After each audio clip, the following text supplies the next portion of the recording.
This is the governor of the state trying to help them, and they still have trouble. The honeymoon stage when you come home lasts exactly 30 days. I mean, they're excited for the day that you come home. The next day, everything is back to, people have to go back to work. I failed so many times in life, and I'm tired of failing. I've been arrested at least 60 to 65 times. Everyone, when they come home, just really wants two things: a job, and they want a place to live.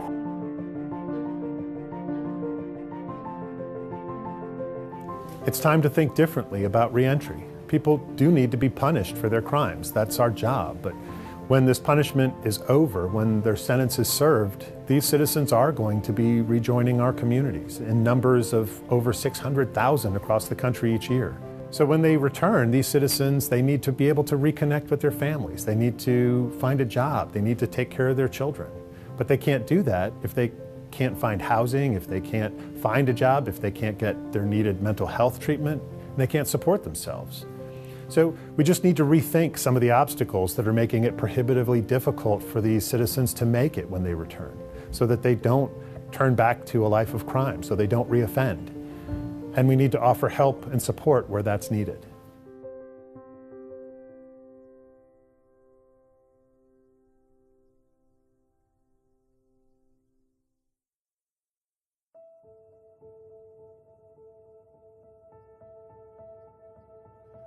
The most important thing, not to step on no toes up here, in my opinion. I'm not coming from a level of academia. I'm not an attorney, all right? I'm not a lawyer, a prosecutor, none of that. I don't work in law enforcement. I'm not just like you, yeah, but I come from your situation. As a matter of fact, I used to be here, dealing with bull jumps, bum bays, and officer sheets. Yeah, I used to be here too. I ain't gonna go too deep in that my story. I don't have the time. The scope is too great, but I'm gonna tell you all this.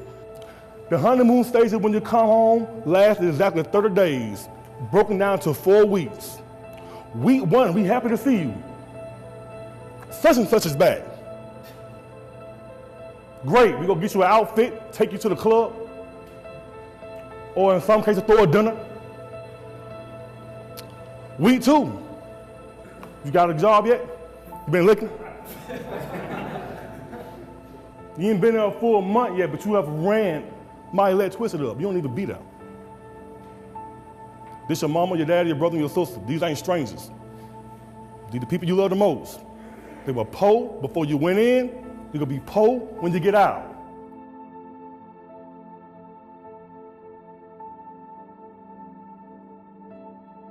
Because I actually went in prison when I was 18.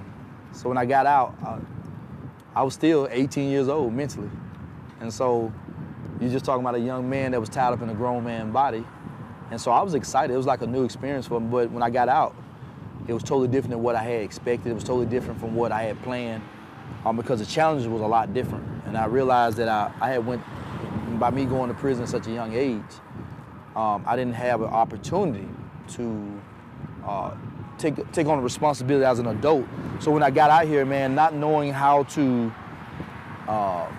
balance checks, not knowing how to turn on lights, not knowing how to apply for an apartment, not knowing how to fill out an application, do a resume. Shoot, to some point, not even know how to go grocery shopping. Because when you're a convicted felon, of course, you're gonna be rejected a lot. The most challenging part was I had to smile even when I wanted to frown or cry. You know, I had to keep smiling because I was determined to be successful, and I was determined to make it. But like I say, when you're in prison for so long and things are given to you, everything is just laid out for you, you get out here and now you have to, do everything yourself. So,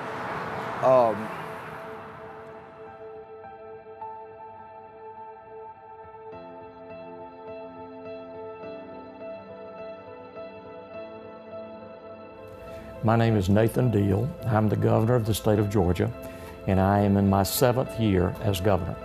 First of all, we were on an unsustainable path in terms of cost.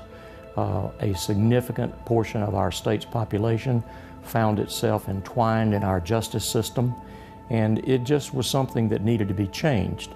Well, you know, as a young assistant district attorney, which was early in my legal career, I just noticed that there were the same faces that kept appearing before the court.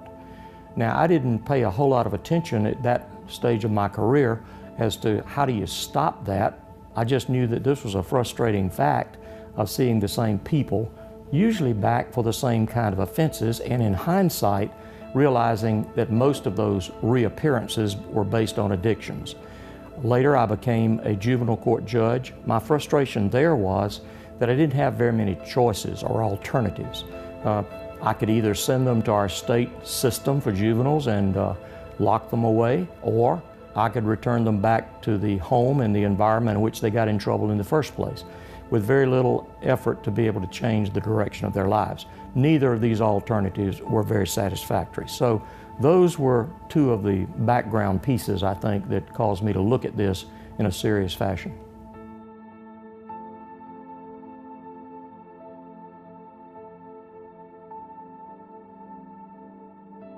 When I was a child, I didn't really have a lot of professional dreams as far as like what it was I wanted to do. It was a lawyer who lived in my neighborhood, and he owned a lot of the houses around us. So where I grew up at, most of the houses were either drug houses or was a low-income house with a single parent. The only houses that really were nice, he owned all of them, and he kept his properties up really well. So I didn't know a lot about what he did, but I liked his lifestyle. So I thought to myself I could be a lawyer because I saw the lifestyle he lived. And then once I got older, that's when I started seeing all the drug dealers, and I started noticing how their lifestyle was. And because I didn't really know the lawyer and I didn't know how he became a lawyer, I decided it would be easier to be a drug dealer and live that lifestyle because it seemed more in reach. I've been arrested at least 60 to 65 times, at least.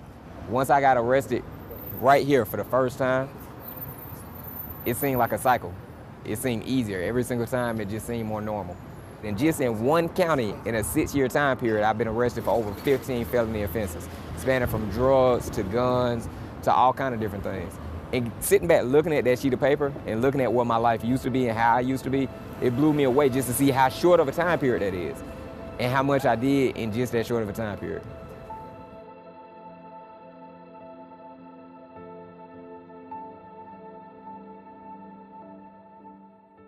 My parents left when I was 15 years old. And at that time, my world was so different. I was so independent, and I wasn't used to just listening to anybody. And so when I went into the system, I was nervous, I was scared. I seen everything from TV to my friends telling me what it's like in prison. And being Asian American going in there, I knew that I was gonna be a big minority. Years later, I'm given a piece of paper letting me know that, hey, on this date, you're gonna be released. And so the feeling of being released is like almost winning a championship or going to the Super Bowl, because it's like this title that you didn't expect to get, that you never thought it was coming, because when you're behind bars, you wouldn't think that you would get out one day. It's so far, and then when you're finally at the finish line, you can see yourself getting out. It's almost unreal. Believe it or not, we judge ourselves because we kind of believe where we stand in society based off what people tell us. You know, you can't get this job because you have a background check. You can never be in a financial industry because you have a criminal record. And then you start believing this stuff, you start giving into this stuff, and that's when recidivism and things that happen, like doing what you're used to doing, selling drugs or going back to the old ways, because you're kind of disbelieve that, oh man, when I was in prison, I thought I was going to be an overcomer. I thought I was going to be this achiever. And then reality sets in that you can't do this, you can't do that. And you start believing in it. And once you disbelieve that you can believe to do something, that's when everything kind of just crumbles. If you can't believe in yourself, how can you convince somebody else to believe in you? I actually grew up in a lot of domestic violence. And I really didn't have a lot of hopes and dreams when I was a child. I just really didn't think about that. I just wanted to get out of the house. I just wanted to be gone. Pulaski is a women's state prison, and I went there for trafficking methamphetamine. I was in prison once before, and when I came out, I couldn't even get a job at McDonald's. I mean, I put application, and you know, I just kept getting shot down left and right. And I got back into construction, and when the weather's bad or what have you, you're out of work for a period of time. And then, you know, when you have dependents and people depending on you, you have a whole household depending on you, what else? You're going to go make the easy money again. It brings a lot of regret. It brings a lot of, I wish I would have not done this. Being a high school student with a 3.8 GPA and 2 basketball scholarships, I was incarcerated for 11 counts of armed robbery, 5 counts of aggravated assault, just for being the driver of the car that my mother purchased for my graduation gift. Pick up a tray. I went to a cosmetology school, Empire Beauty, here in Georgia. Yeah, we'll take you in to come to school, but when you graduate, you have to go to the state board to get licensed. And I know from my experience, you can do hair, but if you get caught doing it without a license, where am I going? Back to jail, and that's not where I'm trying to go. So to get just to be a cosmetologist, just to dye somebody's hair, just to perm their hair, to braid their hair, wherever the case may be, put curls in it with the curling iron. You mean to tell me I can't get a license for that? So I'll try to be a barber. You can't get a license for that. So what do you tell a person like me? For so long, I just made it a habit to lie on my application and worked at a place until they ran that background check. And I said, they have to tell me that I have to leave. They're going to tell me that they can't hire me any longer. And what happened was I started to take jobs for short periods of time just to try to accumulate as much money as I can until I was able to get on my feet. So then I thought about it. I cannot be the only person going through this. What are people doing when they get out? I know I can't be the only person going through this. And so, so then I said, okay, well, maybe entrepreneurship. That's the one thing they don't do a background check. Oh, thank God. Thank God. So the first thing to talk about with a criminal record is that 70 to 100 million people in America have a criminal record. That's anywhere from a quarter to a third of the population almost. Some estimates are that 30% of working-aged adults in America have a criminal record. To put this in perspective, that's almost twice the number of those who are impoverished in America. It's almost 9 times or 10 times the number of veterans in this country. It's a huge part of the population. Here in Georgia, it's almost 40% of the population. So big chunks of the population have a record. And by record, we talk about someone who's been arrested and or convicted, because both can become a problem for you if you're trying to get a job, if you're trying to get housing, if you're trying to go back to school, if you're trying to get some kind of benefit. You know, it seems that because a person gets a felony or a person goes to prison, somehow society has come to the point where we write them off. And we need to understand that these are individuals who are coming out of prison, and whatever their offense was or whatever they were convicted of, they have paid their debt to society. They still have families that are dependent upon them. They're still human beings and individuals that are in need of just the general necessities to sustain their lives. So that they need to work. And we need to make sure that, we give them those opportunities and just do not write them off. One of the other things that I think is important to understand is that because many of them have been disqualified from being considered for employment by many employers, what has happened is we have a very large untapped resource of trained, ready, and eager workers who have not been tapped into because we've disqualified them simply because they made a mistake, they paid for it, but for some reason they wear that X for the rest of their lives. Once you get that F, that felony, that is something that is carried on your name for your whole life. It means that no matter what you did and when you did it in your life, you will be judged by it. I guess it's just real talk. People think that sometimes just by being arrested, going to jail, and even going to prison, that's where the real fight begins. It doesn't. The biggest fight is coming home and facing the reality of life as a convicted felon. This stack right here, These 200 business cards represents my fight and my struggle to come home. I have a master's degree. I have years and years of human services background and experience, but I was unable to get a job. These cards now sit on my desk at my job to remind me of how grateful I am that I actually have a job, that I'm able to pay rent, and that I'm actually able to pay taxes and do my part. It keeps me free. But on the flip side, when you try to move forward, and that's what this stack now represents, now that I'm looking for that second step or that next level to go to, it's another fight.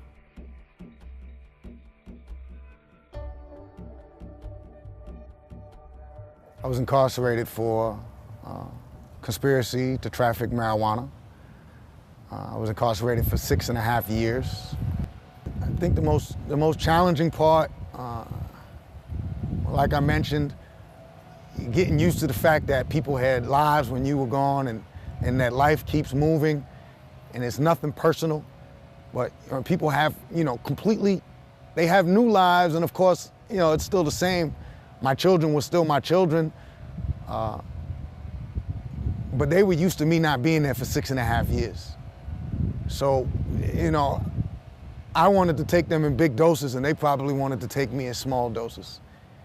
And for their mom, my wife, it was a really huge adjustment period for me because, people grow apart when they're away for that long. People grow, people become more independent. A lot of trust is broken. Number one, if we're dealing with a person that don't have family, for some reason they disconnected their family, or they don't know where their family's at this point, or don't know how to get in contact with them, and being released from prison, they don't have homes to go to, they don't have a job, they don't have clothing, food, whatever. They don't know how to contact probation, parole, or how to carry on that conversation of assistance and help. They are expecting them to help, but parole tell them, no, only thing we do is supervise you. And that's heartbreaking for them because now they're kind of lost of where to go and what to do. Well, having us to call or to come by and connect with all of the services that they need, we help them with it. We help them to locate it, or we either provide it for them.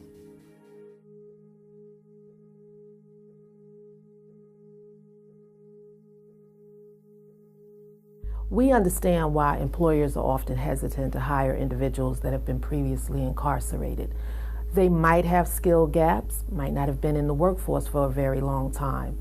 There are other things that may attribute to them not being the best employee that they could be. But listen, the Urban League believes in cognitive restructuring. We provide curriculum and partner with other organizations such as the Martin Luther King Center for Nonviolence. They provided our students with the Nonviolence 365 curriculum that assists the individuals with understanding why changing their lifestyle is so important. Then we delve a little deeper into the cognitive restructuring. Then we go right into Tier 1 and we work with the soft skills.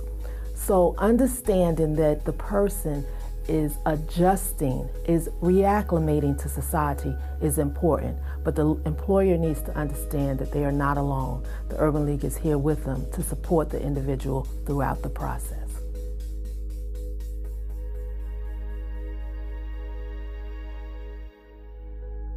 So if you have a record in America, there can be a set legal way it becomes a problem for you, meaning that some places will say, no, we can't give that to you, no, you can't get a job here, no, you can't live here because of your record. Having a criminal record, this huge part of the population, is a barrier for people to basically rejoin the productive ranks of society. So in Georgia this past year, thanks to Governor Deal's work around criminal justice reform, there was a bill that passed that basically took the ban-the-box framework and applied it to the licensure process in Georgia. So what that means is that now going forward is that licensure boards and these folks who have to make a decision are given a perspective, a framework, a paradigm for how to deal with that record. I have had the opportunity and the good fortune of being able to try to help some of these individuals who are returning. We have a program where almost all of the individuals who work at the Georgia Governor's Mansion are inmates. They're in a transition phase of serving their sentences. So when they are paroled and they are trying to re-enter, finding a job and finding a place to live are major obstacles for them. And occasionally I have the opportunity to try to help them in that regard. And I think to myself, this is the governor of the state trying to help them, and they still have trouble. Just think about all of those who don't really have anybody to stand up for them. Just imagine what their obstacles might be. When you look at it from a personal perspective and you see it through the eyes of a returning citizen, the obstacles are huge, and it takes all of us, hopefully, with the right change of heart in some cases, to be able to try to come to conclusions that they deserve our help. First of all, they've paid their price, they have returned their debt to society by serving their sentence, and now we don't want them to come back into our system. But if we do not do the things and help them have the essentials that they need not to come back, then the facts of life are they will come back. If we want to keep our society safe, we should be all interested in reducing recidivism.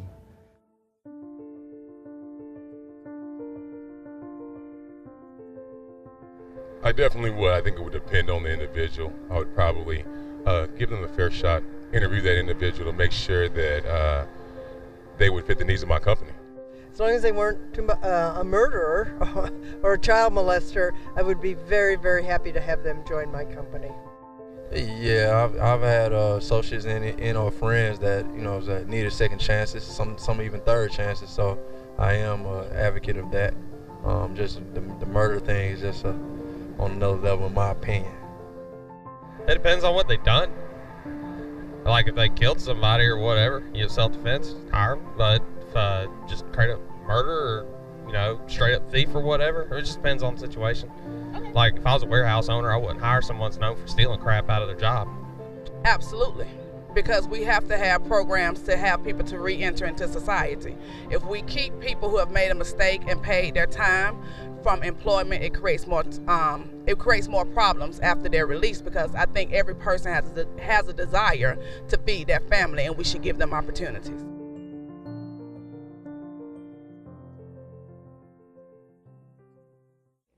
I think you take each individual case by case, and you really need to, and it happens regardless of whether they have a criminal record, that you need to try and understand that person, their core values, and specifically in the case of a criminal record, we as a society assign some value or some penalty to things that people are convicted for, and if we're going to assign that penalty and that person has paid that price, really and truly we should say the contract is complete. They have fulfilled their duty, and they should have an opportunity. Now, one still needs to meet and discuss with that person and get a feel for whether that really is. Now, I, in the case of a criminal past, go directly to it when interviewing somebody and want to see if they've learned from it.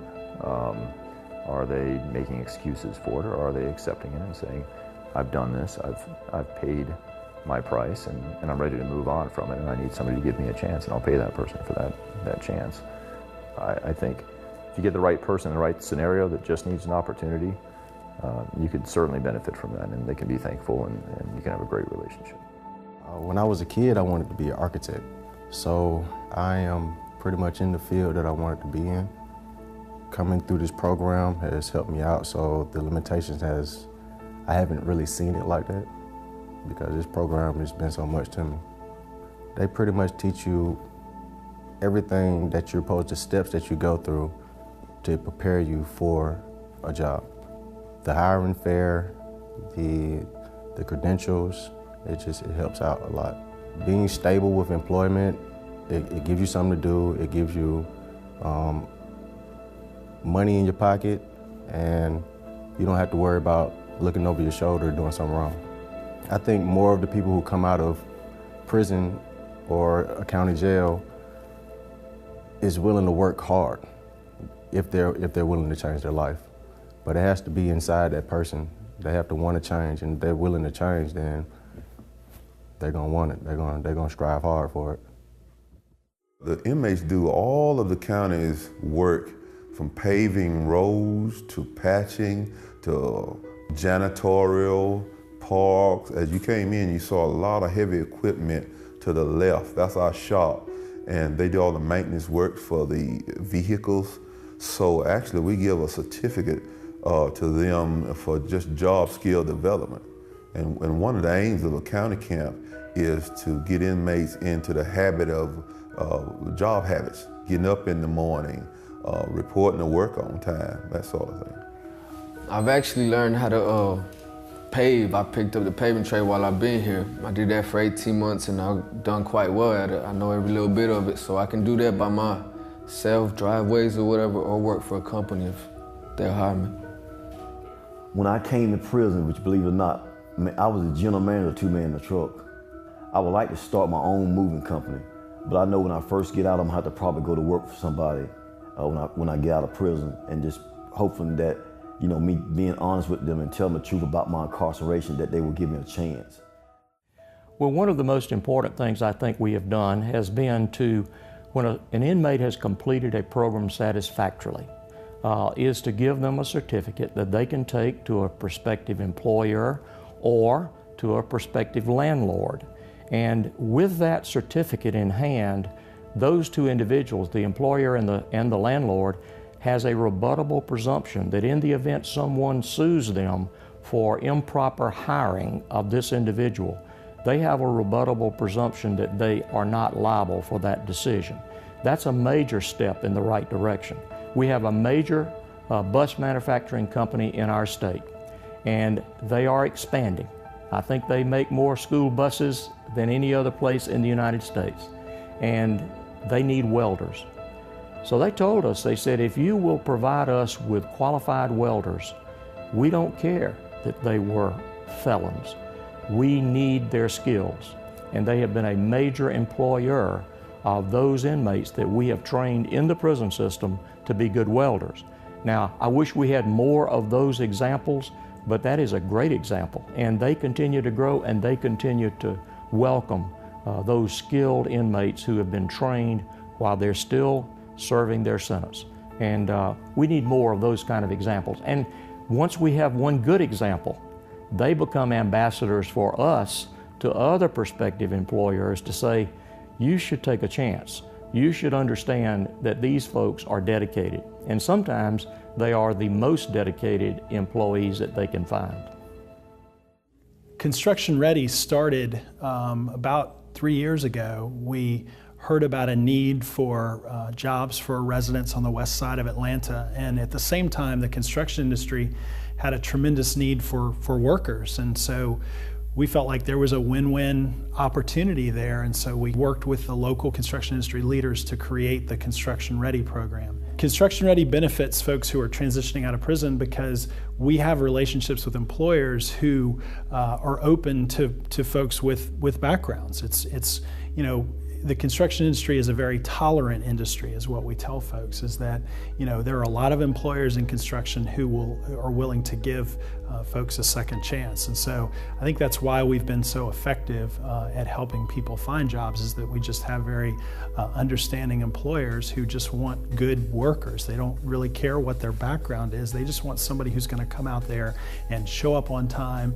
and do good work, you know, put in a full day's work. And that's really what our employers are looking for. And that's what we've found here on the west side, is just a lot of people who want a good job and are willing to put in the time to get the training and the credentials, and then we help them, you know, we marry them up with an employer. I think anytime you pair someone that's eager to get an opportunity with a company that's eager to give an opportunity, ultimately you create an environment for success. I'd say one of the greatest assets that I've ever hired to the company was an individual with a criminal background. His name's Nicholas Sherlock Holmes. He actually, and that's his real name, Nicholas Sherlock Holmes, and he actually graduated from the Construction Ready program, and he did phenomenal. You know, within 5 years, he'll be making $25 to $30 an hour with bonus, pension, insurance, and things like that for his family. So he definitely set a high standard, but he's also reaped the benefits. Well, through Westside Works, you go through about 30-day training where you are, number one, you're drug screened to make sure that you're not doing any outside recreational activities that you're not supposed to be doing. You have to be here every day on time. You can't miss any days. I mean, maybe you can miss one. I think you have the one day that you can miss, or matter of fact, or be late. Of completion of the workshop, you have your resume all written up and everything. The jobs come to you. So it's the opposite. You don't have to go to the jobs come to you. You sit down, as me and you are sitting down, they read your credentials and they offer you a job. So I was offered multiple jobs. So I had a choice to make, after this, which I've never had. Imagine going to a job fair and having a choice of what job you can pick. So Westside gives you that option. I'm with SCORE Atlanta. We are a resource partner to the Small Business Administration. We are a free mentoring and business services. We provide free consultations to people who are thinking about starting a business, especially our inmates and people who are wanting to re-enter society. A lot of inmates have had skills before they went into prison, and sometimes they've learned new trades while they're in prison as well, because we know that there can be a challenge sometimes when inmates do leave prisons and being able to find a job. And so with our free SCORE mentoring services, we can help even them be able to monetize some dreams and things that they might have been thinking about while they were incarcerated. And our free services is dedicated to helping everyone in business. It's real important to have a support system.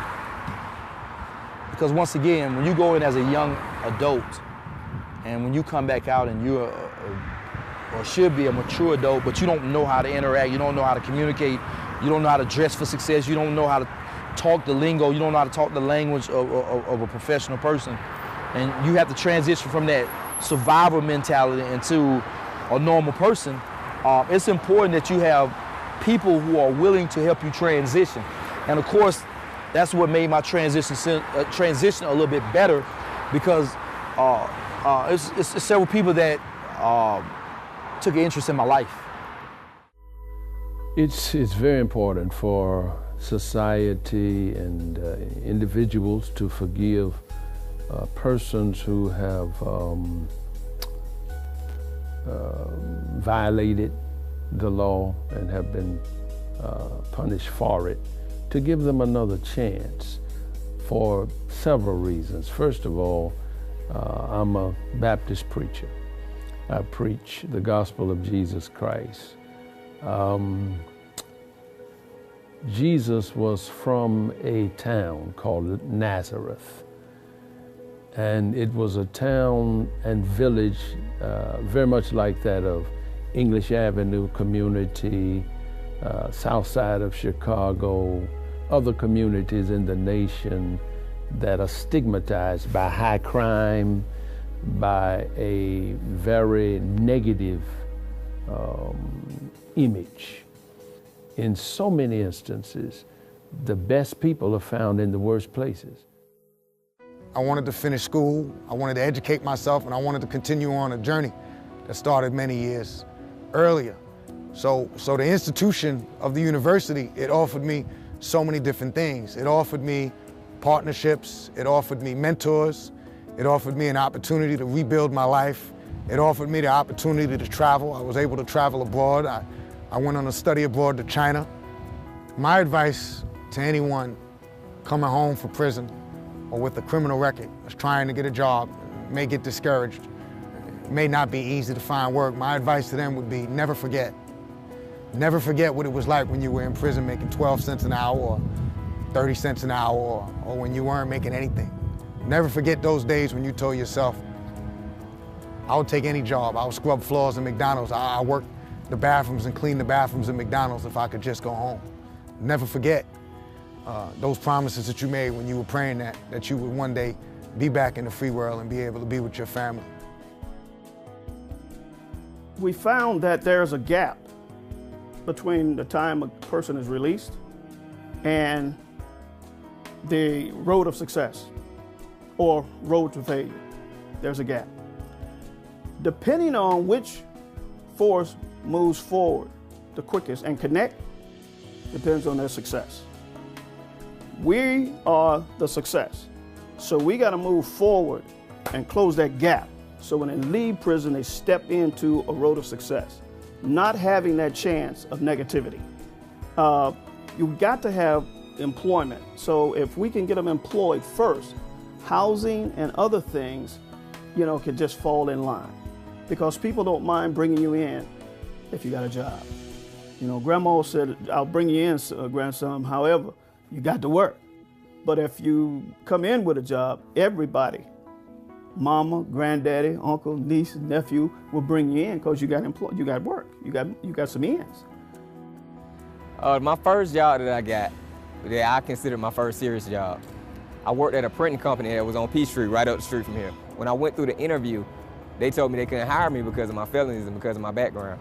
And I told the employer that I felt sorry for their company because if you hired me, I would be loyal to you because I know I can't go anywhere else. So I sold myself. I told him what I learned in the streets. I told him that I managed this many people, that if I could make it selling drugs, then I could make it doing anything. And he gave me a handshake, told me he was proud of me, wished me the best. And when I left, he called me the next day and he said he thought about it. And he offered me a whole nother position. So I ended up getting a job because I believed in myself. I believed that the skills I learned in the streets, they transferred over. And I really felt like if I pushed myself, somebody would see that in me. Everyone, when they come home, just really wants two things. The first things they want are a job and they want a place to live. And I can honestly tell you, as a convicted felon, trying to do both of those things is the hardest challenge. But it was not governmental agencies, programs, or even organizations that provided me with housing and or that first job opportunity. It was individuals, it was people. It was people who looked at me, heard my story, and just sat down and did an eye-to-eye, gut-to-gut, heart-to-heart check and said, you know what, let's give you this second chance. The other day, my son asked me, what wakes you up every morning? And that's touched me inside because I didn't know what wakes me up. Not too long ago, I found that failure is what makes me wake up. I've been failing my whole life. My parents left me. I failed while I was in prison. I missed my son's birthdays. I failed so many times in life and I'm tired of failing. Falling is the easy part. The hard part is learning how to get up. And so those are the things that I want to inspire people that, no matter what background you come from, if you put your mind, heart, and soul into it, and with a little bit of help and belief, you can do anything that's possible. And our state is hopefully being a pilot example of the kind of changes and innovations that'll be successful, and hopefully other states will be able to follow. The Urban League of Greater Atlanta has been assisting the disenfranchised individuals in our communities for almost 100 years. And during this time period, we've seen some attributes in individuals that have made them a success. Some common entities. One is the determination that they come out with that this is the very last time. They've made up their mind that they're going to accept the help that they need. They're going to lean towards education. They're going to make their family members proud of them, and they're going to do whatever it takes. So being focused, being committed, accepting responsibility, and the positive navigation of our case management team and their receptiveness to it has made them successes, and we're proud. I've got so much going for me. I went through the RSAT program at Pulaski, like I said, which is a residential substance abuse treatment program. And then I went to the Metro Transition Center. I was there for 10 months. And while working there, I got hooked up with Urban League and signed up for the CDL courses at Atlanta Technical College. Urban League gave me classes on etiquette and entrepreneurship. They helped prepare me for the compass test to take the college entrance exam and everything. I blew that out of the water thanks to them. So I went through classes and got my CDLs. They also put me through the Martin Luther King's 365 nonviolence training. I have hope now for the first time ever in my life. The single most important thing that a returning citizen needs after being released is a job as a start. Employers in Georgia need to give these returning citizens a second chance if they've shown that they want that chance, if they can take that chance. Because that first step will be a productive step to getting them back into that productive and honest life. Because it's going to take all of us working together so that when a citizen is released from prison and wants to turn his life around, that the sentence really does end. That vicious cycle of reoffending and re-victimizing and reharming the community is over. and that citizen can instead return to his family and return to be a positive part of our society. And that is when the sentence really does end.